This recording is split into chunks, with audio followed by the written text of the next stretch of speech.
Welcome to the Fantasy 40 Podcast with your host, John Dabari. I can beat the shit out of Hollywood Brown if you'd like. Matt Walker. Put the DK Metcalf of running back. And Andrew Berg. I love Hakeem Butler, actually. He's starting to grow on me. Remember to like, rate, subscribe on Podbean, iTunes, Stitcher, and Spotify. Follow the guys on Twitter at the Fantasy 40. Enjoy the show.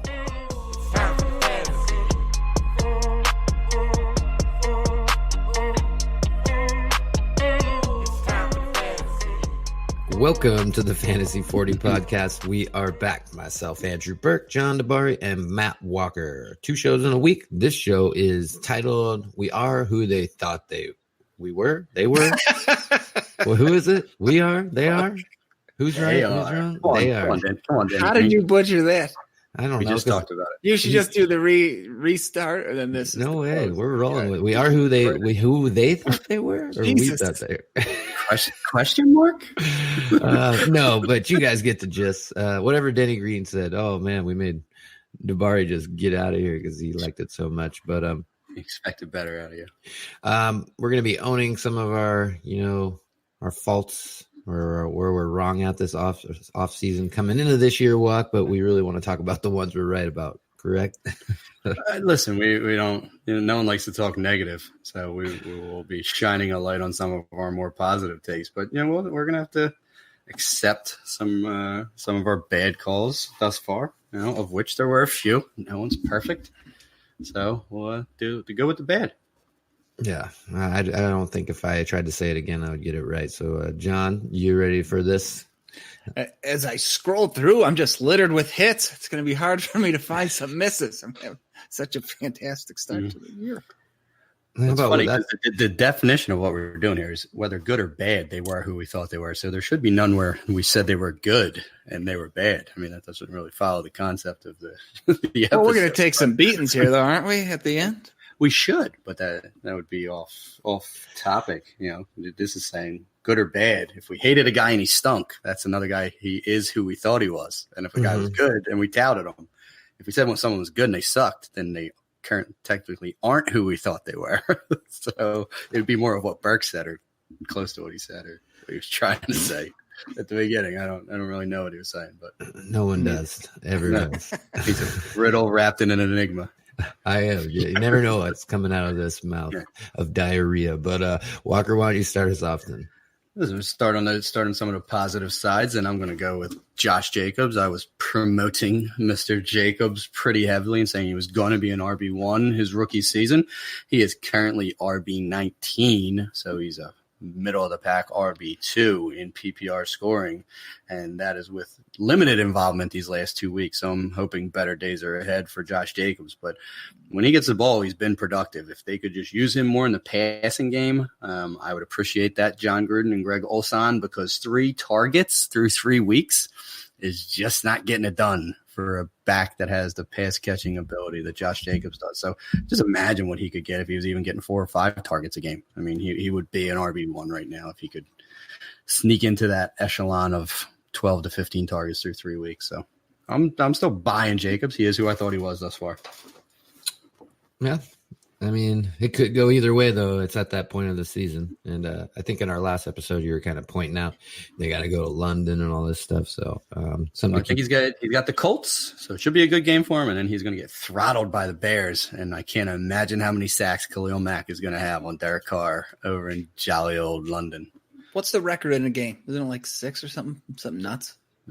Christ, it's like Shaq Barrett's trying to challenge the sack record every week for those Buccaneers out of nowhere. But I forget, I think it used to be Derek. Christ, that's insulting. Who's the Chiefs guy? Yeah, Derek Thomas. I don't know why it was Derek Brooks, the linebacker. Derek Thomas 5 or 6 forever. Right? I don't know if he still has it. That might have got passed. We're gonna have to effort that. It's Derek Johnson, no? Derek Thomas. Derek Thomas. Johnson was another linebacker, and he did play for the Chiefs, but now he does not have a sack record. So I think it might still be Derek Thomas. But that has nothing to do with this episode. He definitely was who I thought he was. We're going to debunk this sack record. 7. Derek Thomas, 7 in 1990. Okay, still holding today. Fuck, that's crazy. Yeah, right. All right, so I went right off the cuff with my boy, Josh Jacobs. John, who was your first guy? I know where you think I'm going to go, and I'm going to go there Where you should eventually. go. Where you should But go. I'm going to pivot to somebody I was super high on this offseason, and especially coming off this week 3 performance. I grabbed Mark Ingram everywhere I could in redraft, in auctions, and regular drafts. I drafted him a week or 2 early. You know, the Ravens for years have been showing, and Ingram has proven to be a pretty decent volume running back, and he's getting it right now, running back number 5 overall. And my redraft leagues are loving it because I grabbed him everywhere I could. He was one of my offseason trade targets. Nobody was really selling it at the discount I was hoping for, but I thought Ingram was in line for a big year, and through 3 weeks, he is looking good. Yeah, I got to give you that. He's tied with Leonard Fournette for running back carries with 43, but he leads the NFL in running back in rushing touchdowns at 5. Yeah, he's just been thriving in that offense with Lamar Jackson opening up those big running lanes for him. So it's, kudos to you. He hasn't done much in the passing game. He only has 6 catches for 62 yards, but that doesn't matter when you have 5 rushing touchdowns through 3 weeks. So it's been a great get, and I don't see that changing. Nope. For that offense. He's looking really good. Yeah, quick one. I mean, I agree there, but if we'll get into mine, I don't have too many. I kind of stayed even keel this offseason. Didn't want to go too far, but quarterback-wise, I said value. I think I'm going to stick to homerism here, but he was being taken around the 12 to 16 range when we were talking about him, and that's Dak Prescott. I said you got to scoop him up because the value is there. Right now, in just regular, even standard scoring, he's 3 overall in a few of my leagues. So that's good. He does have like the Saints and Green Bay, Jets. Tough schedule ahead, but he hasn't even ran the ball. Well, not as much as he has been, but he had the one long run the week before last, and then he finally got in the end zone this week. So it keeps on pace with his 6 rushing touchdowns. So, there's still points to be had, and it looks like, the Dallas offense can support 2 wide receivers. So I was wrong on that, but I think Dak Prescott is still showing that he is being underdrafted. It's too early for me, though. He got the Giants, the Redskins, and the Dolphins. He's been gift wrapped a start to a season. Yeah, I want to see what he does against NFL defenses. I did say that he has a tough schedule coming up. Saints and Green Bay coming up. Those will be 2 tough tests on the road at New Orleans, Green Bay, and Green Bay.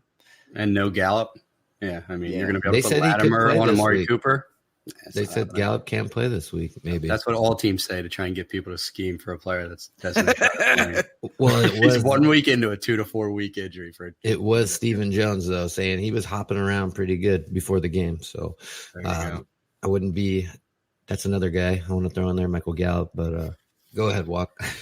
My other was staying at that running back position. I said that assuming health, Dalvin Cook could be running back 1 overall this year, and he's currently running back 2 overall this year, and we're talking PPR leagues, and it's because he hasn't got as much work in the passing game as I would expect, but he has been a monster for as far as rushing the ball is concerned. 57 carries, 375 yards, and 4 touchdowns.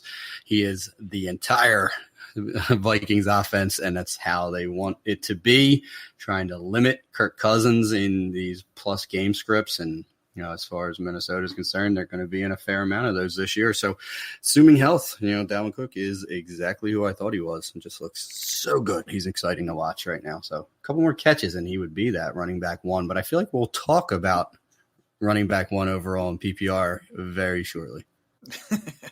If that's a transition to my next one, Austin Eckler. I've been a huge fan since he was an undrafted free agent. You guys are well aware. I talked him up coming out of whatever the hell college, Western State or whatever it was out of Colorado. The guy's good. He's a good running back. If he wasn't part of that 2017 class that was just stacked at running back, he probably would have been drafted. But, I've said from the beginning, even with Gordon on the field, he's a low-end wide receiver too. And last year he was number 25 overall, if I'm not mistaken. And this year, getting the workload, he's a good run. He's a good runner. He's a great receiver out of the backfield, and I like him with Gordon on the field. I love him without him. He has been fantastic. He's been hyper efficient on a per touch basis. And yeah, just knowing what that running back can be, or even just receiving the ball in a Phillip Rivers offense, he's been every bit that. He's got 19 catches on 20 targets for 208 yards and 2 touchdowns receiving. I mean, that alone probably has him as an RB2. If he didn't get a single carry yet this year and just had those receiving stats, he'd probably be an RB2 at present. So, kudos to you. I unfortunately got rid of my only share of Eckler in the off season because I thought I was too good at running back, and I was wrong. I should have kept looking at Eckler. But I'm going to double down on a running back before I let Burt go, or we transition off running backs of a guy I think he is who we all thought he was on a more negative note, and that is running back 24, James Conner at present, who luckily, if he doesn't get that 1-yard junk touchdown after the Jalen Samuels PI, James Conner's probably not a top 40 running back right now. And I don't care that Roethlisberger's hurt and it changes everything. Conner looked like trash the first 2 weeks where Roethlisberger was in the game. And if it weren't for his 11 catches thus far, I don't know where we'd be today. I'd still contend Jalen Samuels is a better running back, better for today's NFL, better for fantasy purposes, better for this current Steelers team and what they need to do to help Mason Rudolph than James Conner is. And unfortunately, they went the other way in week 3 and gave James Conner the vast majority of the snaps, 36 to Jalen Samuels, 14. Jalen Samuels didn't touch the ball at all. I'm confused, but the answer isn't James Conner. And he is who I thought he was. He was a guy that he had his high water mark last season. And hopefully the few listeners we have sold, because we were a consensus on get out from under James Conner after that season. We should just name our podcast that. It's either the anti-James Conner or the pro-Jalen Samuels podcast. I mean, we are clear in our affiliation for Steelers running backs. We haven't been fans. That hasn't changed. No reason it's going to – no. I mean, that's probably our most – that's like our best call of the season the last 2 years. Well, he did do good at the beginning of last year, but – the guy I want to talk about real quick, I wish I could talk to him, is DJ Moore. He's right on the cusp of being a wide receiver too. I think he's what? Let's see. I have him 30 overall in standard scoring PPR, but he's getting 12 and a half, 13 points a game. He only had 1 catch last week, but it was salvaged by a 50-something yard touchdown. So I think it does get better even with Cam Newton, or I kind of prefer Allen, but I think he's doing what we thought he was going to do and be the mid to high end wide receiver too. DJ Moore, wide receiver 26 in PPR. He's actually above Juju right now.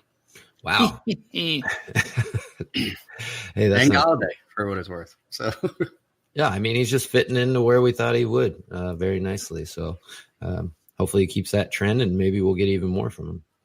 Yeah, I mean, it was 1 play, and you noted a 50-some yard catch that he had last week, but those plays count. So he's that type of explosive playmaker. I'm interested to see what Kyle Allen can continue to do in this offense. So I'm with you on DJ Moore. I think he's got a bigger ceiling. Just to go back to Austin Eckler for a second, Walker had mentioned just his receiving work. So I was curious. If you took just his receptions, receiving yards, and touchdowns, he'd be wide receiver 17. Yeah, he's right there. Jesus, it's crazy. He's more than what we thought he was. How was that? He's special. I just sounded out so I didn't trip over my feet. But the production may not have been there so far, but currently at running back 16, Leonard Fournette is on pace for 229 carries, 106 targets, for 335 touches this year. Before you say anything, I think the carries could actually go up if they get into some positive game scripts for one. Absolutely. That's so I think the work's there, and volume is king, and he's getting the volume. And as the season goes on, I think the scores are going to get there. I mean, going back to that game where he did or didn't get in for that 2-pointer, that's another 2 points there. Who knows what he does in overtime? I mean, we can play the speculation game, but if Minshew ends up playing even better than he has the little bit we've seen him, teams are going to have to start respecting the pass a little more, and Fournette should have some better running lanes and more opportunities. So I think he's on the road to where we thought he is. He hasn't really performed great yet, but the work is definitely there. So I'm glad to see the volume, which we've mentioned when we talked about him in the past. He's a guy who, when he's going to get those touches towards the end of games, wearing other teams down. And that's kind of what we saw this week, where he looked like shit for 13 carries with negative yardage. And then he finally wore him down. 14th carry, he busted it for 69 yards. So I like what he's going to look like for the rest of the season. I think he's shaping up to have a good year. If you told me Leonard Fournette was running back 16 so far in PPR leagues with 0 touchdowns through 3 weeks, I'd ask you what happened to the other 31 teams in the league. Yeah, That's just not there's no assumption as far as that's concerned. So yeah, I mean, he's doing about as poorly as he could do, and he's still a high end RB2. no lie. Falling into some of those touchdowns, and you assume that passing down work's going to persist. Some better game scripts, yeah. I mean, better days should be ahead for Leonard Fournette. No lie. This took place in one of my redraft leagues yesterday, half-point PPR, but straight up Todd Gurley for Leonard Fournette went down, and I couldn't decide which side I liked better. Where are you guys at?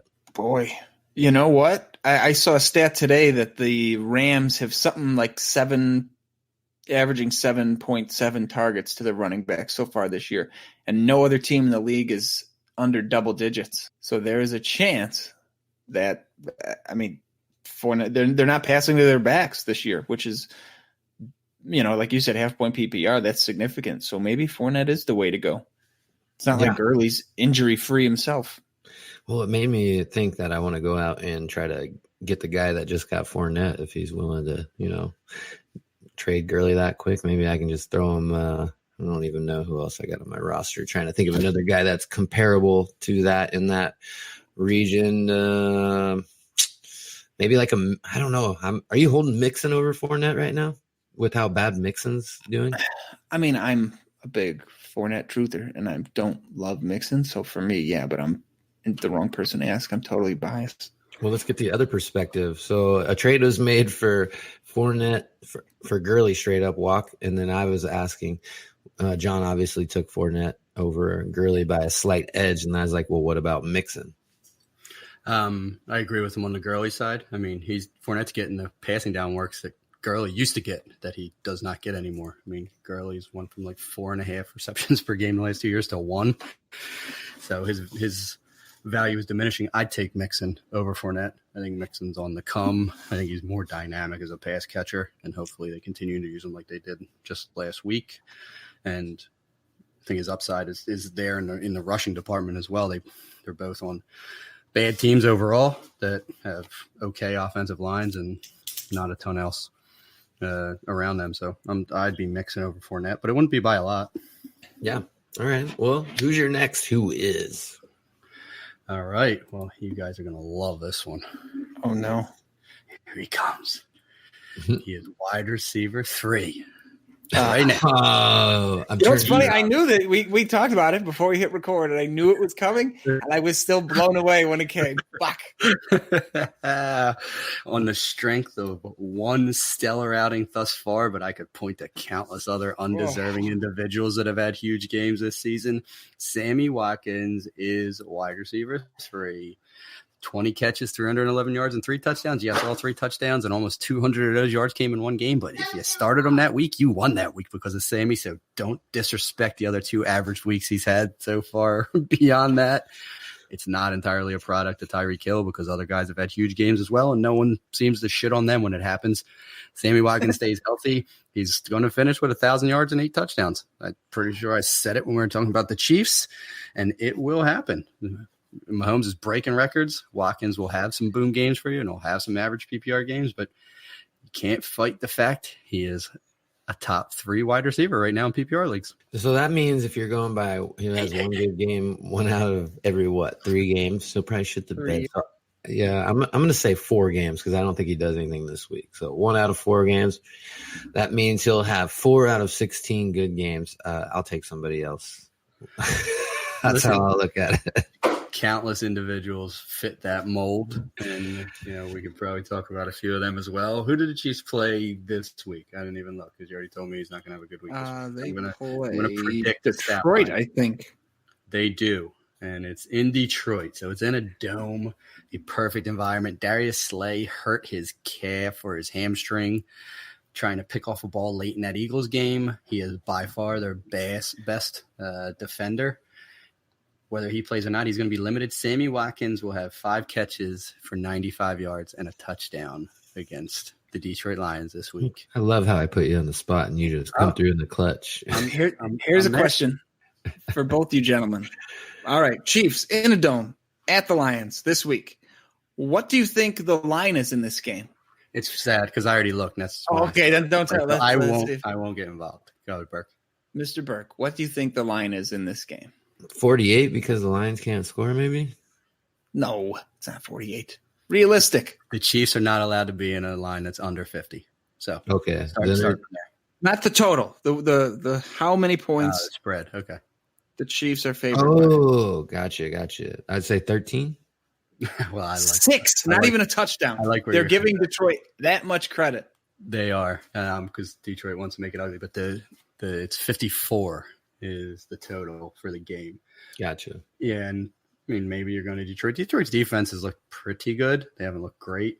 Fucking touchdown! I don't see out of how, here. Yeah, I don't see how their offense. Insane. Listen, we're also talking about how Insane. that KC Baltimore game last week should have been like a 70 line, and I know they ended up. It was 60 something. Right? Yeah, 61, I think. It was bad. And that's what I said it should have been. It should have been 61, and it ended up 61. Yeah, and I agree with you. I said it went over. It went over late, and it wasn't because of what Lamar Jackson did. It was because of Mark Ingram holding up his end of the bargain. Yeah. But yeah, I don't understand that KC Detroit line either. I mean, you would have to think you'd be pounding the Chiefs less than a touchdown. But stranger things have happened. Yeah, and then there was someone on Twitter saying, "Oh, Andrews is getting the start," because he had a foot or something like that hurt coming into the game. And I was like, I still wouldn't roll him out just because of the weather and that he's a little banged up. And the weather was largely overblown. It was a lot before the game. That it wasn't really that adverse during the game. Third quarter, it came down again a little bit, but it did all in all. But you're right. I mean, it was unfortunate that he had 3 catches for 15 yards, but he was limited the week before as well, and he came out and exploded. So unfortunately, I was like, they're just limiting his snaps, and he's going to have another big game because he has to. And he was. You play him every week. Yeah, you have to.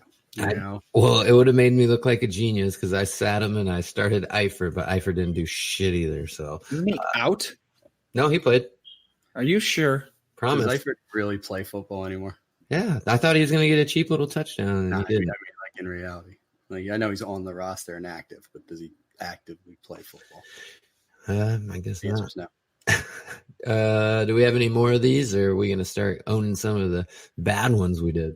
Oh, I got a lot more positive. We haven't even got to tight ends yet, so. Judd, what about you? I'm going to. I'm going to go to a little place called Wide Receiver Land, and my man Terry McLaurin, currently wide receiver 10, looks fantastic through 3 weeks, even on that terrible Redskins team. Did I anticipate this? No, he's outperforming my expectations, but man, he looks good. He's on a record-setting pace, first wide receiver in history. A record-setting. I'm so excited. I'm gonna Google that. What happened? Pet the shit out of my McLaurin. But yes, I'm quite excited for what I've seen so far. First player ever with 5 receptions and 3 touchdowns in their first 3 NFL games. Looks good, man. And this is with arguably the shittier of his 2 quarterbacks that have no rapport with him. So sky's the limit so far. You still can't just fully shit on Case Keenum. Like you haven't come around yet. We were so high on him a year ago. He's abysmal. He had 5 turnovers in a game that he was credited with. It's only a matter of time before Dwayne Haskins comes in and then potentially McLaurin's usage goes up, as you said, ties back to their Ohio State days. I mean, kudos to you on that. I'm still not there on McLaurin. I think he's a good receiver. I just think there's just lack of better options for the Redskins at present. I don't think he's meant to be a wide receiver one on a team. I think ultimately an alpha comes in there and he falls into his better wide receiver 2 spot. But no begrudging you right now. He's wide receiver 11 in PPR, and that's impressive. He's above names like Michael Thomas and Odell Beckham and DeAndre Hopkins. And Bums. Facts are facts. Good one.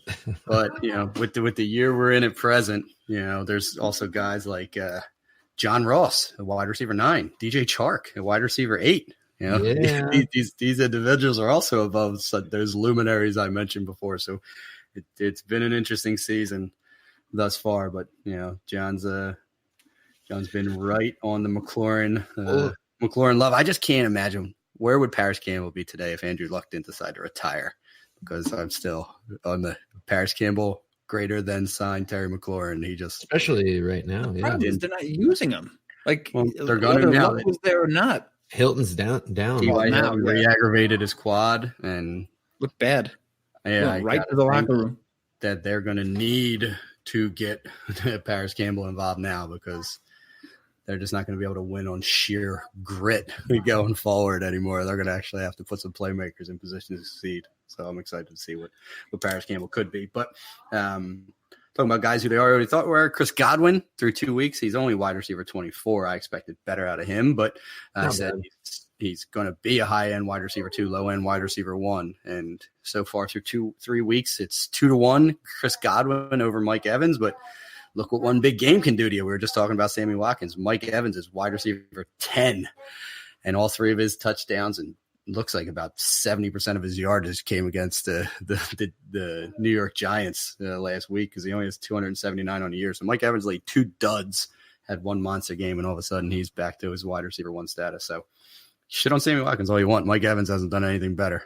Yeah, I'll close out the wide receiver talk. Another rookie. I was super high on in the draft season, but he's not doing too shabby. He's, wide receiver 39 overall, but on ESPN, he's only rostered in 69% of leagues, is DK Metcalf. He's doing more than what some people thought he could do at all. He only caught 2 for 67 this week, but he got 3 for 61 the week before and 4 for 89. So, I mean, if you're really hurting bye weeks, he's kind of that splash player. I'd never said he was going to be a wide receiver 1 or 2, but I thought he would get some work in the offense, and that seems to be the case with just him and Lockett. A few other guys are getting some touches, but I think he's filling in very nicely. Yeah, I'm there. I think brighter days are ahead for a lot of these young wide receivers. Listen, John named McLaurin, I dropped Paris Campbell, and you're on Metcalf. Like, we're not even talking about guys like Marquise Brown, who's been a revelation early on, and he's wide receiver 14. I think John tricked us on that. His hate kind of spread onto me, and I caught that hate disease of Marquise Brown, and there was opportunities where I could have scooped him up in some dynasties this year because he was falling, because a lot of people didn't love him. And now we're all probably, I got him in the second round in one of mine, and he still hasn't found his way off my squad yet because he doesn't need to play for me. But I'm excited about what my Lamar Jackson, Marquise Brown stack could look like in a year or two. I even have Mark Andrews in that league, so I'm going Ravens heavy in the future. And if we're talking about those Ravens, we already kind of mentioned Mark Andrews. Let's pat myself on the back a little bit for how much I love Mark Andrews. And everyone was talking about how he's limited snap share and that they weren't playing him in the preseason, and worried about Hayden Hurst and Nick Boyle. Yeah, sorry. I don't even care about the shit game he just had. Hopefully his foot can get on the mend and he can get back to where he was before, because he looks impressive and Lamar Jackson has eyes for him. And then another guy I think we all got pretty excited about early on. We didn't uncover the guy, but Darren Waller was another guy we can all take somewhat of a victory lap on. He's Oakland offense, super athletic guy, opportunity. Glad he got his life in order right now. He is tight end 3 in PPR leagues. That's another guy you could have got pretty much free in all your redraft leagues. And then the last one, Delaney Walker, tight end 7. Man, after his injury, I'm pretty sure I sleeper or broke out him in the Tennessee Titans segment of our All 32, and probably was I should have been allowed to do it. But the reality is he's the best pass catcher on that Titans offense. And Mariota, for as long as he's a quarterback, likes him some Delaney Walker. So yes, he does. 3 guys sitting in that top 7 in tight ends right now. I'm feeling pretty good about myself in the tight end whisperer category. The only thing that pisses me off about Waller is if Hard Knocks never took place, you could have grabbed him even later. I mean, he was like, not to bring it Hard Knocks to do it, but seriously, it awoke some people like, wow, why are they filming every show on him? I mean, he got his own 5-minute piece in almost every episode, which made him kind of known. Yeah, he's number 1 in receptions, number 3 in yards. He just has not got a touchdown yet. So imagine what he could be. He's 29 targets. He's caught 26 of them, 267 yards, no touchdowns. He's still tight end 3 in PPR. I mean, he has tight end 1 overall upside, especially in that offense. He's arguably their best pass catcher, second best, to Tyrell Williams. But he's going to keep getting fed. I think big days are ahead. Those 13 reception games, I don't know that might be his last one of the year. He's going to get force-fed targets in this offense. I'm going to try to help Dabari out. Did you call Dawson Knox might be viable this year or no? I did not. That was walk 2. Damn, can't he? Because he got in the end zone this weekend as well. He did, and he's already up to tight end 18 on the season. He looked great. He was just leveling Bengals.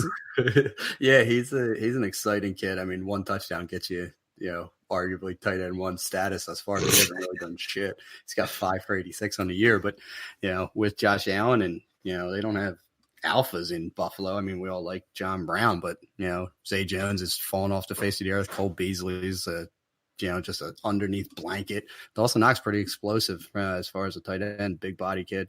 Out of Ole Miss, got overshadowed by the DK Metcalfs and AJ Browns of the world. So brighter days are ahead for Dawson Knox.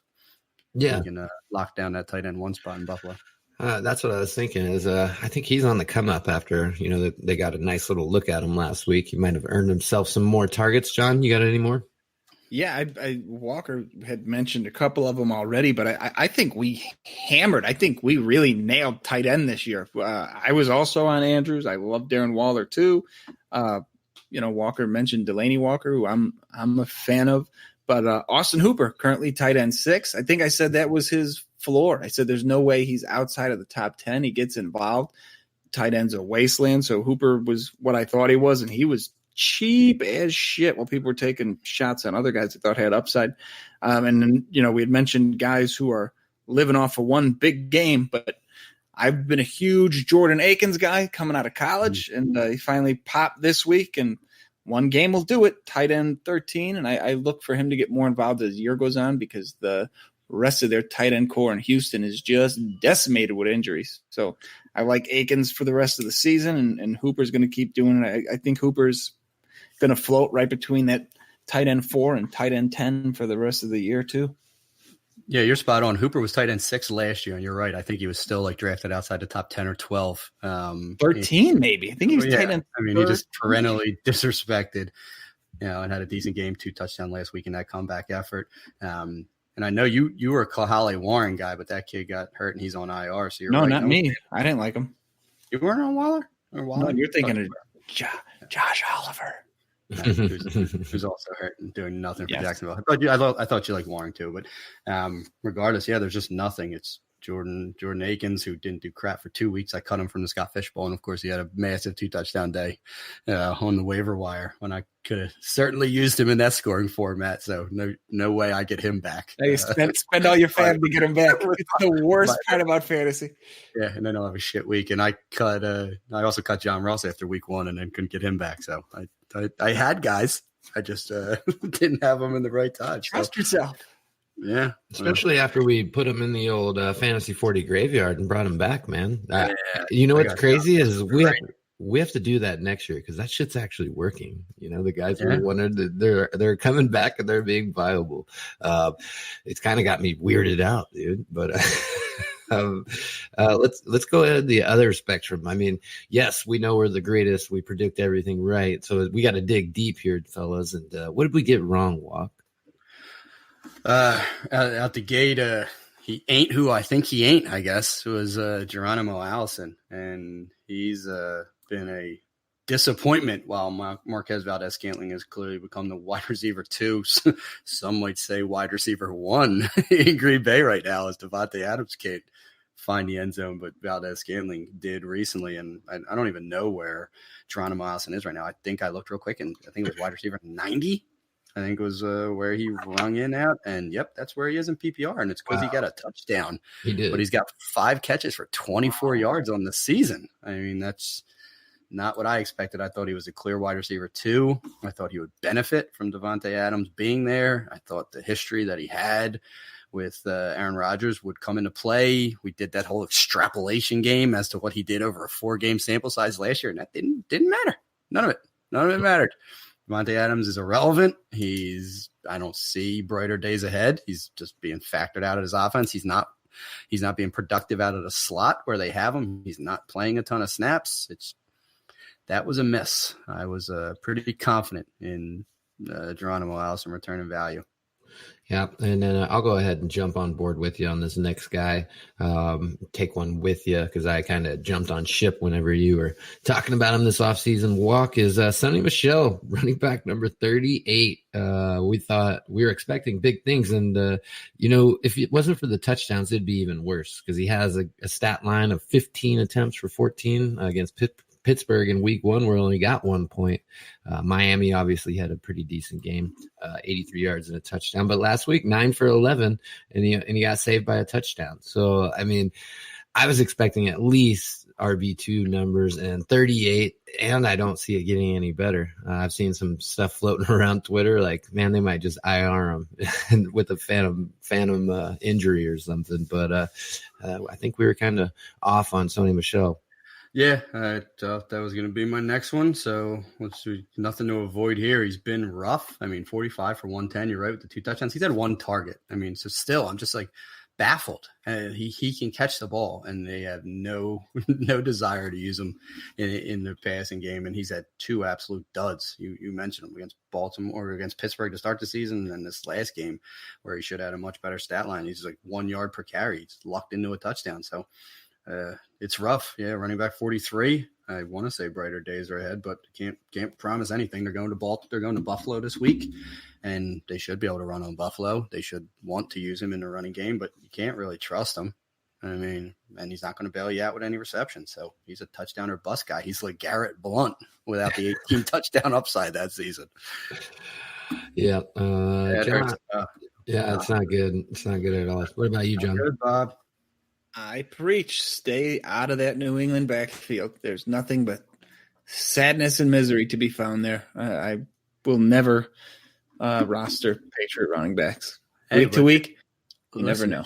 If you went with that mindset of just take the least expensive one, Rex Burkhead is currently running back 17 on the season. So if you went after the least expensive one, you'd be praising your mindset right now, because Burke has looked pretty good. He's got 13 catches. He did step in for James White, whose wife was having a baby, so that's not going to occur again. But so far, so good for Sexy Rex.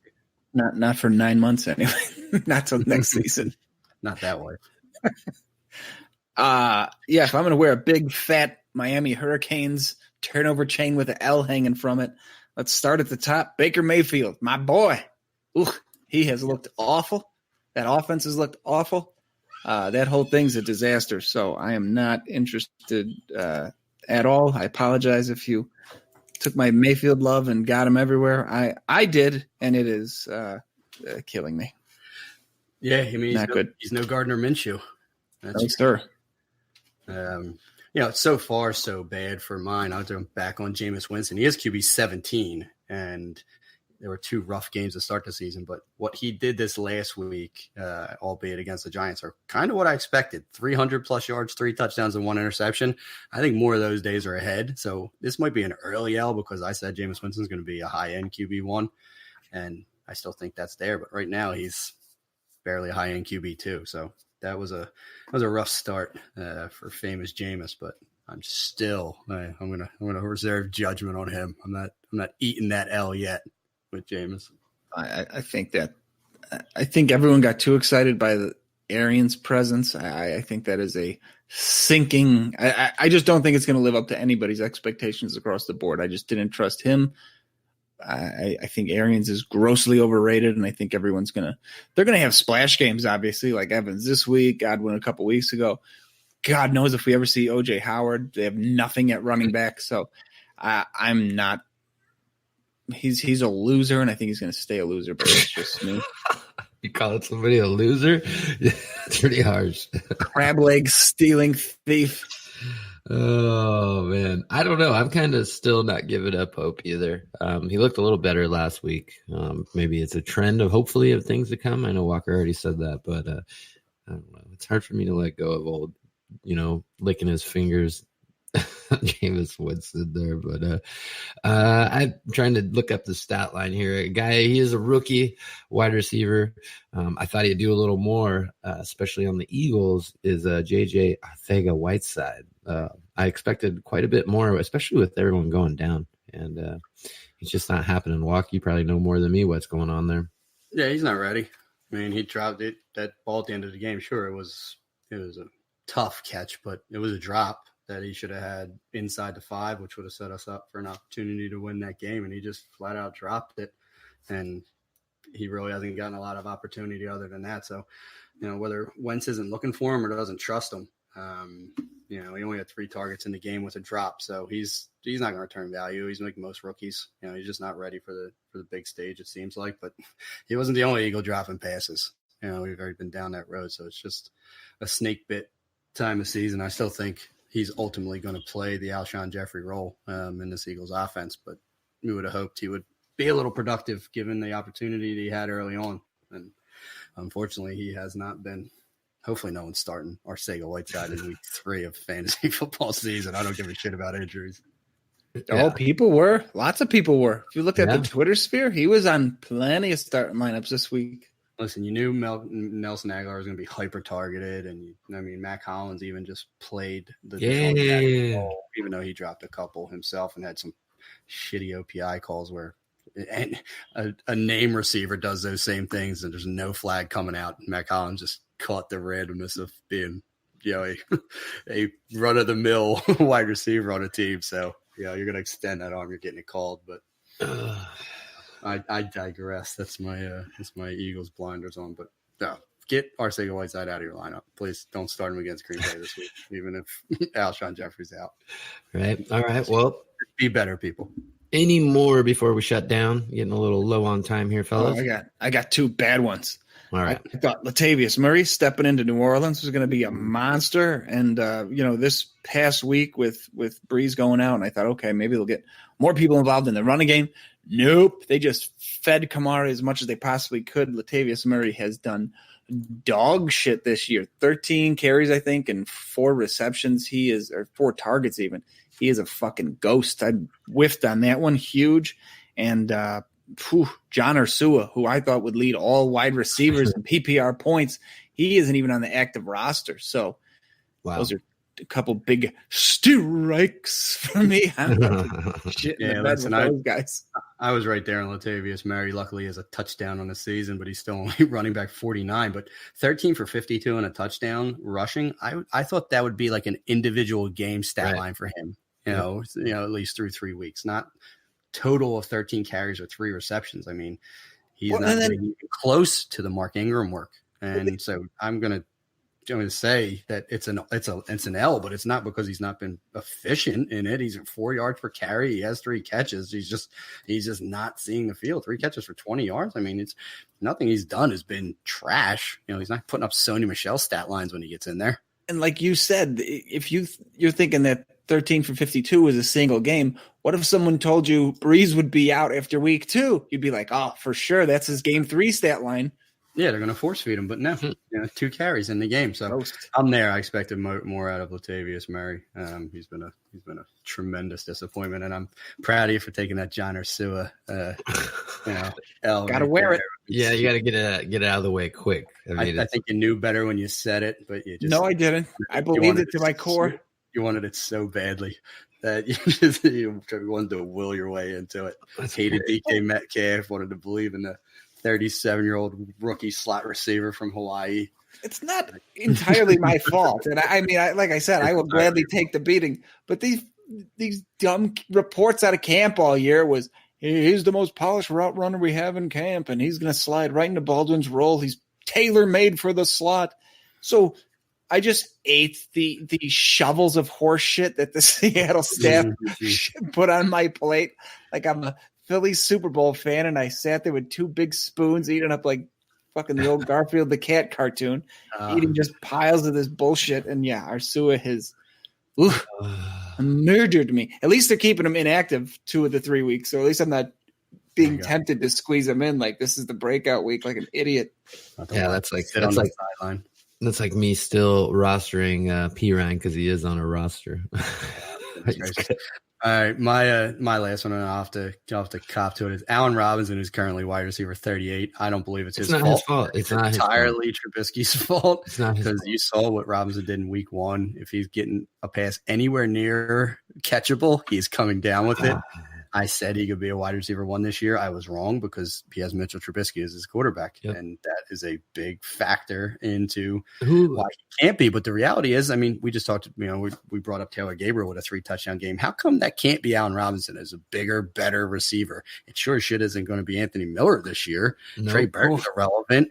So it's like, how has he not gotten more than 17 catches for 203 yards through 3 weeks? And it's because of Mitchell Trubisky. He is possible. He's just not good. No. He looks. You guys are both crazy. He's crazy. Yes, it's possible he's not good.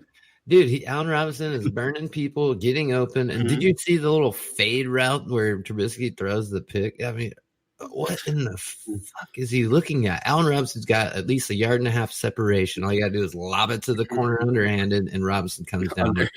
Yep. Instead, he tries to throw a bullet right to the pylon, and it's ridiculous. I mean, Trubisky looks confused out there. I think Allen Robinson deserves better than Blake Bortles and Mitchell Trubisky throwing him footballs in the NFL. I would think that Rex Grossman would do better than Trubisky at this point. I would take Rex Grossman over him. Yikes. Original sexy Rexy. Wow. I mean, it must be really hard for Chicago right now. No wonder you left years ago, John. You're on to something. Let's get Jay Cutler off. Off reality TV and back in a Bears uniform. Let's see what he could do with Allen Robinson. He was at the game the week before last, so maybe they're talking to him. He's like, "Hey, why don't you just come in here? We'll get you a carton of cigarettes and $1 million. Come play for us." Not be that hard for you to take this kid's job. Pack of cools. Yeah. So we'll shut it down there. We got to end with the pack of cools, but that's what we do here at the Fantasy 40. We're gonna own all our great takes, but we're also gonna own our bad ones, and we're only not even a quarter way through the season, but bye weeks are coming up. So we're going to try to, get you some info on who to plug in there in those bye weeks, because they're kind of brutal this year. Week 7 for me this year is going to be probably one of the worst bye weeks I've ever had in my history of fantasy football. But that's just the way it works out. But we'll shut it down there. Once again, we want to thank our partners over at the Full-Time Fantasy Network. Many a podcast, articles. We got writers. They got rankings, all that stuff. Make sure to check that out. Follow us, guys, at the Fantasy 40 on Twitter. We're on all, what do you call that? Podcast. And Instagram, a brand new Instagram. If you want to see the faces behind the Fantasy 40, good luck, because there is none on there. But we'll try to get something going there. I think Walk's running it right now, and we just got it up and going. So follow us on Instagram. We'll be posting some videos, maybe some clips before the shows come out, so you can get a little preview going on there. But you can follow, rate, subscribe on Podbean, iTunes, Stitcher, Google Play, Spotify, Spreaker, and all those other platforms that you might use, Pocket Cast, stuff like that. So for myself, listen, as we're new on Instagram, I'm already more of a fan than Twitter, and it's only because of Antonio Brown. There's a whole dynamic you put on there, and Antonio Brown put something up 19 minutes ago. It's a picture of him, and I think it's on Billy Madison, and his face is on top of Adam Sandler's face, and it's the quote, "They tried to bury me, didn't know I was a seed." He's lost it. That's it. He's officially lost it. Immediately like that one. he's a tremendous. He's a He's a menace to society, but he is absolutely a gem at this Got plenty of free time. We should try to get him on the show. Yeah, I'm working on it. You should want to come on here. Yeah, I'm working on. Just tell the truth here. I like all this stuff. Yeah, let's get it out here. But that we'll try to line that up in the coming weeks. Get old AB on the show. That'd be something, wouldn't it? Oh, business would be booming. For myself, Andrew Burke, John DeBari, and Matt Walker, we are the Fantasy 40, and we're signing off.